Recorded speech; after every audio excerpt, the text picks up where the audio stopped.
Happy morning, सुबह का सलाम, दिल से स्वागत है आप सबका इस कार्यक्रम में। इसका नाम है 1 घंटा सामर्थ के साथ। फोकस है हमारा चंगाई बिन दवाई, क्योंकि हम में से हर एक को स्वस्थ, सुखी और संपन्न होने का अधिकार है। परमेश्वर के पुत्र प्रभु यीशु मसीह ने मुझे और आपको जो चाहिए उसको देने के लिए उसने अपना बलिदान दे दिया है। अब हमें उन चीजों को समझना है और अपने जीवन में लागू करना है। मेरे प्रियो, कल मैंने एक छोटी सी जानकारी आपके साथ साझा की ग्रुप में, आपने अगर देखा होगा। और प्रभु का आत्मा से बात कर रहा है कि मैं थोड़ी देर उसके बारे में बात करूं। भावनाओं का शरीर पर असर। चिंता आपके पेट को कमजोर कर देती है। चिंता आपके पेट को कमजोर कर देती है। जब हम चिंता करते हैं तो हमारा भोजन डाइजेस्ट नहीं होता है। चिंता करते हैं तो हमारे पेट में एसिडिटी बढ़ जाती है, अल्सर बन जाते हैं। तो पेट खराब होता है चिंता के कारण। तनाव से आपके दिल और दिमाग कमजोर होता है। टेंशन लेने से कितने फोन आते हैं, मेरा बीपी हाई हो रहा है, किसी का लो हो रहा है। टेंशन, तनाव कर लेने से। गुस्सा आपके लीवर को खराब कर देता है। गुस्सा आपके लीवर को खराब कर देता है। कितने लोग गुस्सा करते हैं? सब करते हैं। शायद मैं सबसे ज्यादा करता हूं। गुस्सा हमारे लीवर को खराब कर देता है। डर हमारी किडनी को खराब कर देता है। और उदास रहने से हमारे फेफड़े खराब हो जाते हैं। प्रियो, ये 5 बातें बहुत पावरफुल हैं, बहुत पावरफुल हैं। कल दोपहर के टाइम एक बुजुर्ग से मेरी मुलाकात हुई, जो मेरे मित्र प्रगट के पापा हैं, जॉनसन के पापा हैं। 82 साल की उम्र। और मेरे जैसे तीन तीन जवानों का बल उनके अंदर। दुबले पतले हैं, बेहद एक्टिव, बेहद खुश मिजाज, परमेश्वर के काम में लगातार लगे हुए। और मैंने देखा उनके अंदर नीति वचन 17 का 22, प्रसन्न हृदय अच्छी औषधि है।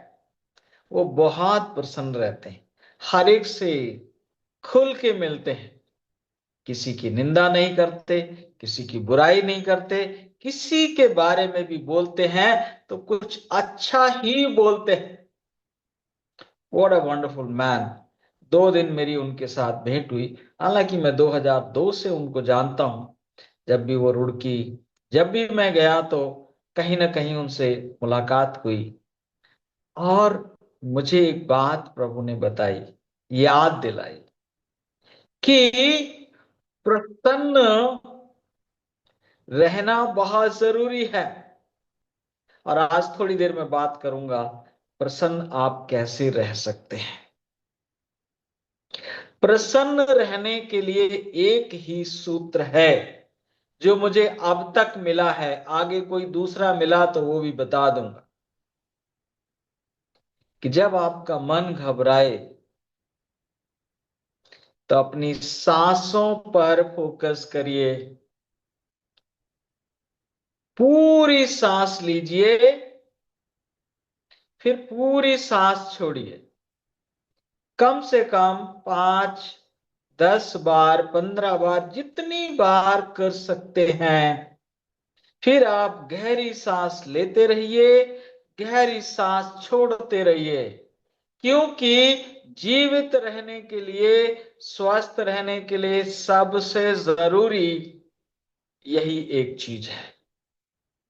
जब आप अपनी सांसों पर ध्यान देते हैं तो ना तो आप गुस्सा कर रहे होते हैं, ना आप चिंता कर रहे होते हैं, ना आप आलोचना कर रहे होते हैं, ना आप निंदा कर रहे होते हैं, ना आप बुराई कर रहे होते हैं, ना आप कुढ़ रहे होते हैं, ना आप डर रहे होते हैं, ना आप डहा कर रहे होते हैं। अपनी सांसों पर ध्यान दीजिए और अय्यूब के समान कहिए, चाहे कुछ भी हो जाए, मेरी सांस अभी भी आती है और मैं जीवित हूं, मेरा परमेश्वर मेरे साथ है। फिर मैंने आपको चार बातें बताई। हाथ उठाकर बोलिए, ऑल इज वेल, सब ठीक है। दिल से बोलिए, फीलिंग्स के साथ बोलिए, भावनाओं के साथ बोलिए। 10 बार बोलिए, 15 बार बोलिए, ऑल इज वेल, सब ठीक है। ऑल इज वेल, सब ठीक है। फिर कहिए, मेरा प्रेमी पिता मेरी भलाई के लिए काम कर रहा है। मेरा दयालु परमेश्वर मेरी भलाई के लिए निरंतर काम कर रहा है। तीसरा वाक्य बोलिए, इस अनुभव से भलाई ही निकलेगी, इस घटना से भलाई ही निकलेगी। क्योंकि रोमियो 8:28 यही कहता है, जो खुदा से मोहब्बत रखते हैं उनके लिए सब बातें मिलकर भलाई ही को उत्पन्न करती हैं। और आखिर में चौथा वाक्य बोलिए, मैं सुरक्षित हाथों में हूं। पहला वाक्य, सब ठीक है, मेरा प्रेमी परमेश्वर मेरी भलाई के लिए काम कर रहा है, इस अनुभव से, इस घटना से भलाई ही निकलेगी और मैं सुरक्षित हूं। फिर तीसरा काम करिए, गहरी सांसें लेते हुए जो आप देख रहे हैं उसके लिए शुक्रिया अदा करिए। जो भी चीजें आपको दिखाई दे रही हैं परमेश्वर ने वो आपके लिए दी हैं, उनके लिए परमेश्वर का शुक्रिया अदा करिए, धन्यवाद दीजिए। उसके बाद आप जिन चीजों को छू रहे हैं उनके लिए परमेश्वर का धन्यवाद दीजिए। तीसरा कदम, जो चीजें आप सुन रहे हैं, जो आवाजें आपके कानों में आ रही हैं, एक एक के लिए परमेश्वर का धन्यवाद दीजिए। फिर जो आप सूंघ रहे हैं, हवा, खुशबू, जो भी है, उसके लिए परमेश्वर का धन्यवाद दीजिए। फिर जो पिछली बार आपने भोजन किया था, कोई भी जलपान किया था, उसके लिए परमेश्वर का धन्यवाद दीजिए। और जब ये काम आप 15-20 मिनट करेंगे, भाई साहब जी, बहन जी, आपका बीपी नॉर्मल हो चुका होगा, आपका टेंशन गायब हो चुका होगा, आपका लीवर खराब होने से बच जाएगा, आपके फेफड़े खराब होने से बच जाएंगे, आपकी किडनी खराब होने से बच जाएगी, आपका पेट खराब होने से बच जाएगा। कल हमने बताया था कि जो बहुमूल्य चीजें हैं वो मुफ्त हैं और इसलिए हम उनका मूल्य नहीं जानते। ये आपका भाई आपको बता रहा है, इसलिए आप इनका मूल्य नहीं जानते। लेकिन अगर इन्हीं चीजों को सीखने के लिए आपको 20,000, 30,000 रुपए देने पड़ते, 50,000 रुपए देने पड़ते, तब आप शायद मूल्य जानते। इनका मूल्य जानिए, ये जीवन के रहस्य हैं। कल ग्रुप में एक समाचार आया, एक जवान पादरी की बिहार में प्रचार करते हुए हार्ट अटैक आने से मौत हो गई है। आज उनका 11 बजे फ्यूनरल होगा। मैं आपको ये बताना चाहता हूं, चाहे आप कितने ही आत्मिक हो, स्वास्थ्य के नियम सबके ऊपर लागू होते हैं। आत्मिक होने से, प्रार्थना करने से, छूट जाने से ये मकसद नहीं है कि हम स्वास्थ्य के नियमों का उल्लंघन करके बच जाएंगे। स्वास्थ्य के नियमों का पालन कीजिए। आज के हम वचन में जाना चाहते, बहुत ही अद्भुत संदेश है।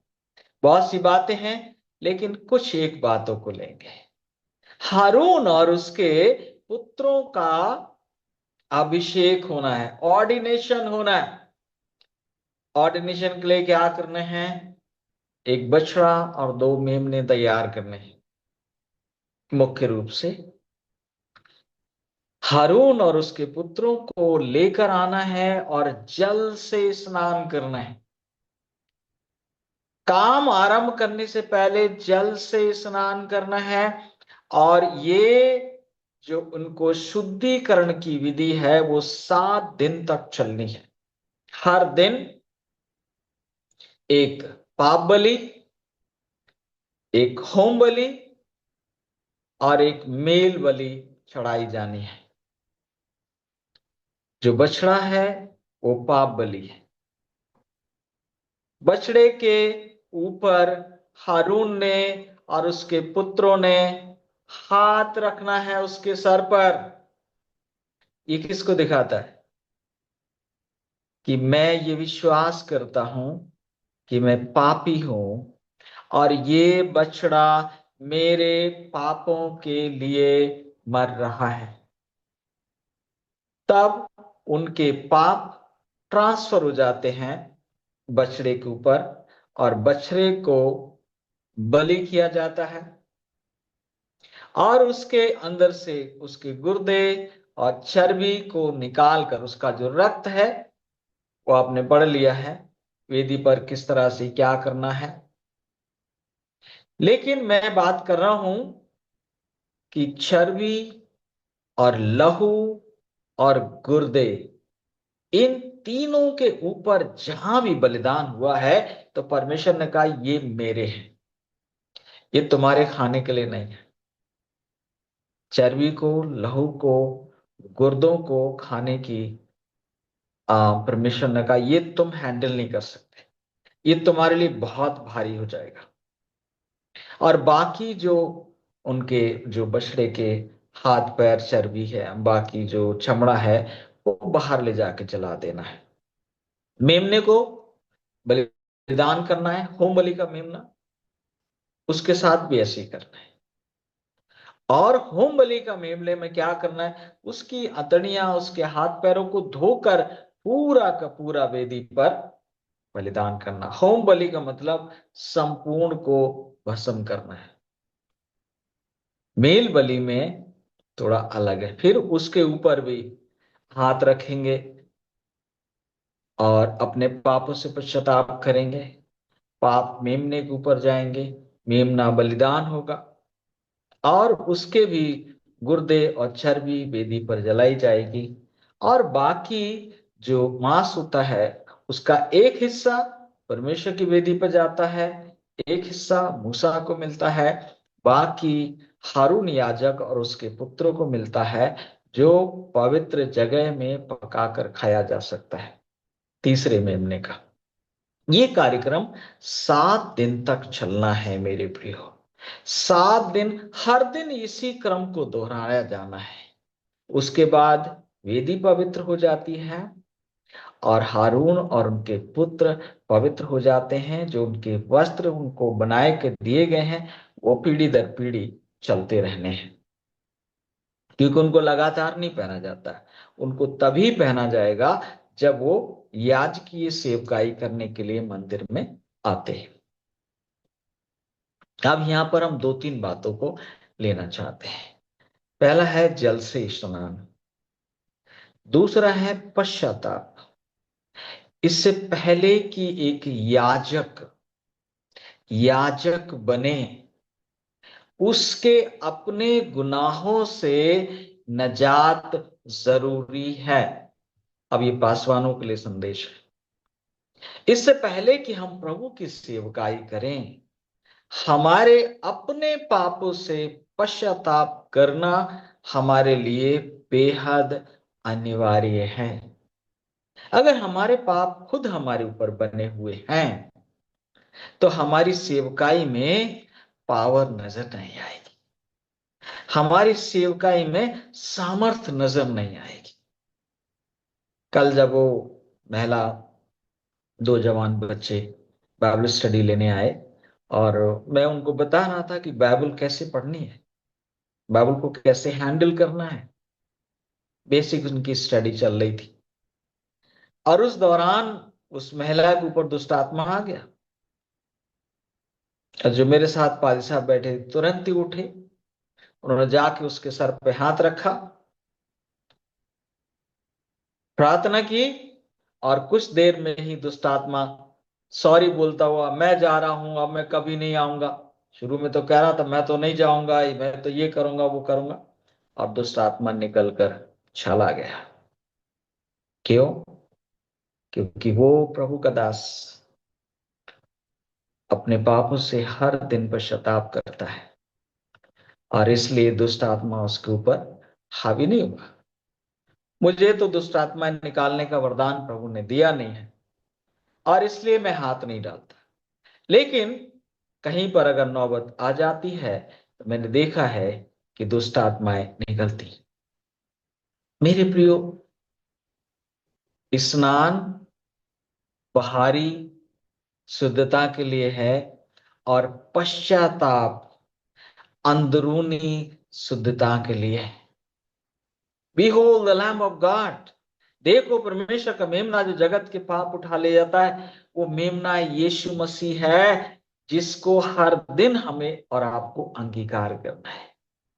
बल्कि मैं तो कहता हूं, कुछ भी काम करने से पहले अंगीकार कर लेना है, क्योंकि हर कदम पर शैतान बैठा हुआ है, और वो हमारी मिनिस्ट्री को निष्क्रिय कर देता है जब हम पाप रहित नहीं होते हैं। और ये सातों दिन करना है, हर दिन करना है मेरे प्रियो। जब हम ऐसा करेंगे तो परमेश्वर के साथ हमारा रिश्ता बहुत मजबूत होगा। परमेश्वर, जब हम बोलेंगे तो हमारी बातों में बल होगा। हम कोई काम करेंगे उसमें आशीष होगी। प्रचार करेंगे उसके द्वारा लोग बचेंगे, लोग पश्चाताप करेंगे जब हम खुद पश्चाताप करेंगे। मेमने का प्रबंध परमेश्वर ने किया है। पश्चाताप करने का चुनाव मैंने और आपने करना है। अगर आप इस संदेश से आशीषित हुए हैं, तो हमारे चैनल को आप सब्सक्राइब करें, लाइक करें, कमेंट करें, अपनी प्रार्थना निवेदन भेजें। हमारे पास संजीव इस काम को बहुत बहादुरी और ईमानदारी के साथ कर रहे हैं। वो आपके कमेंट्स का जवाब देंगे, आपके प्रार्थना निवेदन को साझा करेंगे। इसके अलावा हम आप हर दिन सुबह 5 बजे हमारे इस प्रोग्राम में शरीक हो सकते हैं। ये मुफ्त सेवकाई है और हर एक के लिए है। परमेश्वर चाहता है कि आप स्वस्थ, सुखी और संपन्न बने, और हम सब भी यही चाहते हैं कि आप स्वस्थ, सुखी और संपन्न बने, बहुतायत का जीवन आप जिए, और जब मसीह की आमद हो तो उसे अपनी आंखों से देखें और उसके साथ आसमान के बादलों पर उठाए जाएं। कल हम फिर मिलेंगे एक और खूबसूरत संदेश के साथ। तब तक परमेश्वर का अनुग्रह आपके साथ बना रहे। जय मसीह की।